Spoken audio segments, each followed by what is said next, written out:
You may be seated. So Detroit has been blessed with just incredible shlichim and shlichot, emissaries from the Israeli government. I have known them going back to the 70s, including my uncle Yehuda, who was the shliach here in the mid-70s, and I've known most of them over the last 50 years, and they have all been great. But one of the absolute best is Lior Zisser-Yogev, and I say that with the fullness of my heart.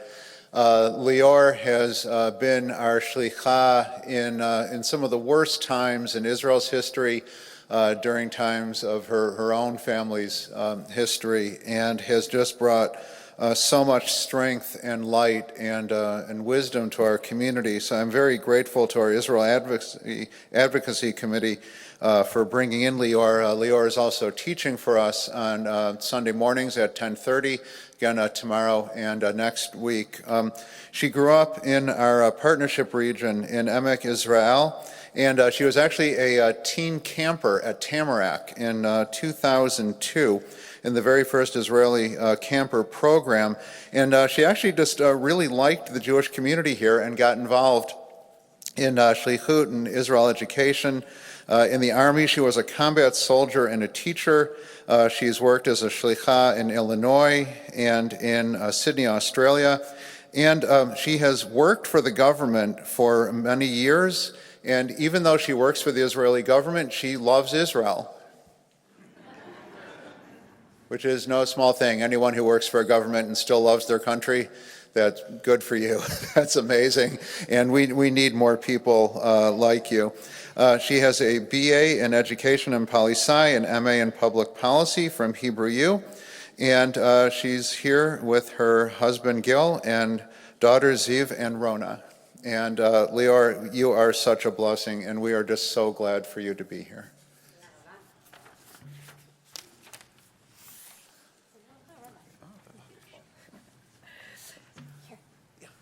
Hi, Shabbat Shalom. I'm really honored to be here today. Thank you so much for inviting me. Thank you to the advocacy committee that thought this would be something interesting, and I'm very honored to do it. I'm even more honored to have Hillel Day School students here. That's the school where my daughters go, and my good friends are teachers there, and I'm just so grateful that you're here today, and I really appreciate it. Thank you for having me. Shalach et ami, let my people go. Moshe says to Paro more than 3,000 years ago, attempting to bring about the liberation of Bnei Israel after centuries of slavery in Egypt. Shalach et ami, let our people go. We are now crying to liberate our hostages. Israeli civilians, soldiers, men, women, and children from the cruel captivity in Gaza. Over 3,000 years of Jewish history, and the cry that we read in this week's Parashat Bo, let my people go, is as relevant as ever. I always follow news from Israel closely, but in the past couple of weeks, it became an obsession. I read every post, every article, I refresh my news feed by the minute. I'm waiting to hear news from home, from Israel, about the hostages, the next steps of the hostage deal. And I think about this every moment of the day. B'shochvi uvekumi. And the questions keep coming. Who will be released next? Who's alive? Who's not? What will happen to the hostages that are not on the list of the first phase of the deal? These thoughts were in my mind as I prepared for today's Dvar Israel, when I sat down to read this week's parasha. Shalach et ami, let my people go. Moshe asks from Paro. And just like Paro then, we are dealing with another cruel and brutal enemy and beg for the freedom of the people of Israel. But it's not only the plea for freedom that strikes resemblance, it's also Moshe's willingness to even negotiate with Paro.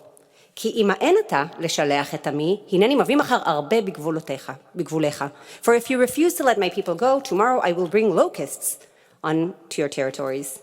After his previous attempts to plead with Paro that they don't bear fruit, Moshe moves to the next level of negotiations. He threatens Paro with plagues. He gives him ultimatums. And we read this dialogue between them develops. Moshe has a partner in these negotiations. Paro responds with his own offer. It may be manipulative and shows resistance, but it's there. he's talking to Moshe and offers him some sort of compromise. Lechuna hagvarim, go, but just the men. Or rak tzonchem uvkarchem yutzag, you may leave, but not your livestock. So two things stood up to me while reading this part. One, Moshe is engaging in dialogue with a tyrant who enslaved and tormented our ancestors for hundreds of years in order to throw every Jewish boy in the Nile. That's the partner that Moshe is speaking with and pleading to let his people go? How can he engage in conversation with such a monster? That said, Moshe stands firm in his demands from Paro. He refuses to leave anyone or anything behind in Egypt, understanding that complete freedom will not be achieved unless all of Am Yisrael is set free from enslavement. I'm also intrigued by Paro's approach. On the one hand, he's actively participating in negotiations. He's willing to offer compromise and meet Moshe halfway. On the other hand, he still refuses to give complete freedom to all the Israelite slaves. And this is after Egypt has already suffered from 8 plagues, Shmone Makot. Paro witnessed the pain and anguish of his people, the result of his refusal to release Bnei Israel, but still he won't budge. He refuses to let go of control, even in the face of devastating consequences. He cares more about maintaining power than the well-being and the life of his own people. With his refusal to let Bnei Israel go free, he brings terrible suffering to the people of Egypt. The 10 plagues, which Moshe clearly warns him about, and the worst punishment of all, makat bechorot, death of the firstborn. V'tehi tze'aka gdola b'Mitzrayim, ki en bait asher en bo met.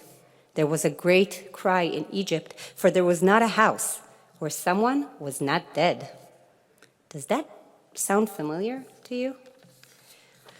On October 7th, 2023, when over 250 hostages were abducted to Gaza by terrorists, and over 1,200 people were killed, Israel used the same tactics as Moshe.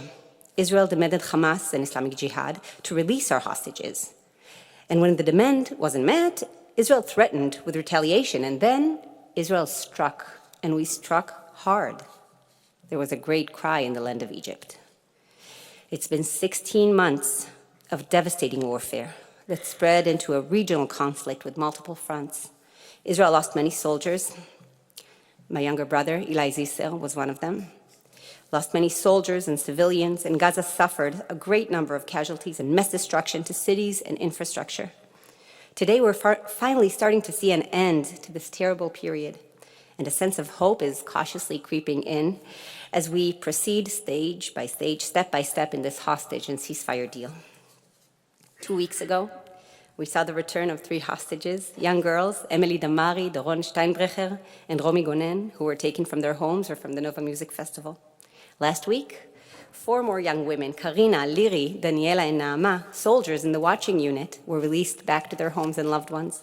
This past Thursday, we welcomed Bekar Bel Yahud, Agam Berger, and 80-year-old Gadi Moses, along with 5 Thai hostages, Punksak, Satyan, Wochara, Banawat, and Sursak. And today, as we're sitting here, 3 more men, Ofer Calderon, Keith Siegel, and Yarden Bivas, are being reunited with their families after being released from the monsters in Gaza. Yarden's wife, Shiri, and their 2 redhead baby boys, Kfir and Ariel, were taken to Gaza on October 7th, and their fate remains unknown.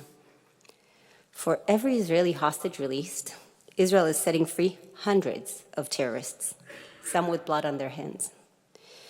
In the ceasefire negotiations, we created a ratio. You see, how many Palestinian prisoners, convicted terrorists, will Israel release for every 1 Israeli hostage? It's less if it's a woman, but it's more if it's a soldier.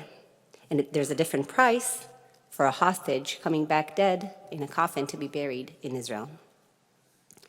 That's what a deal with the devil looks like.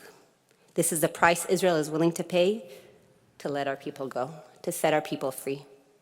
And Israel warned and threatened and inflicted suffering and punishment on those who harmed our people and held them captive. Just like Moshe, we're negotiating with pure evil, with the worst enemy, who's capable of hideous atrocities, and we have no choice. This is our partner in these negotiations. Just like the famous Yitzhak Rabin quote, you don't make peace with your enemies, you make it with very unsavory enemies. You don't make peace with your friends, you make it with very unsavory enemies. Well, Hamas and Islamic Jihad are very unsavory enemies. When signing this deal with Hamas, Israel knew that some of the 33 hostages to be released are not alive. But we don't know exactly how many and which ones, and we don't know what state they're in and what happened to them for the past 16 months. Where were they held? Did they have enough food? Were they held alone or with other hostages? Are they wounded? Did they know what was happening in Israel and during this war when they were being held in captivity? So much uncertainty, such a high price to pay, and yet this is what we must do to bring our people home. But there wasn't a consensus on signing this deal. No, many in Israel believed that setting so many terrorists free is a price too high to pay, and that these negotiations, like other deals with terrorist organizations, will encourage more acts of terror against Israel in the future because at the end of the day, they're getting what they want. Ministers in the Israeli government resigned over this deal. Nobody in Israel believes that this is perfect, but we have no choice. The Israeli poet, Matan Porat, described this unbearable reality in his poem. He says, "כשסוגרים עסקה עם השטן, when striking a deal with the devil, לא לוחצים לו יד, you don't shake his hand. לא מביטים לו בשחור של העיניים, you don't gaze into the blackness in his eyes. בעיקר נושכים שפתיים, instead you bite your lips. בולעים רוק, you swallow hard, ונשבעים יימח שמו, and you swear, may his name be erased. כל כלב בג'יומו, every dog will get his day." When striking this deal with the devil, we can learn a few lessons from Moshe in Parashat Bo. The first lesson, to keep our moral backbone. We know what's right. We know what should be done. Moshe demonstrates his strong beliefs in his confrontation with Paro. He did not waver. He did not settle for anything less than complete freedom for all the people of Israel. And Israel should not waver or settle for anything less than seeing all our hostages come back home to Israel, to their families and homes, or to a proper burial. Only that would lead to an end of this war. Without them, this is not a victory. The second lesson, when there's a possibility to save lives, sometimes it's necessary to negotiate with terrorists.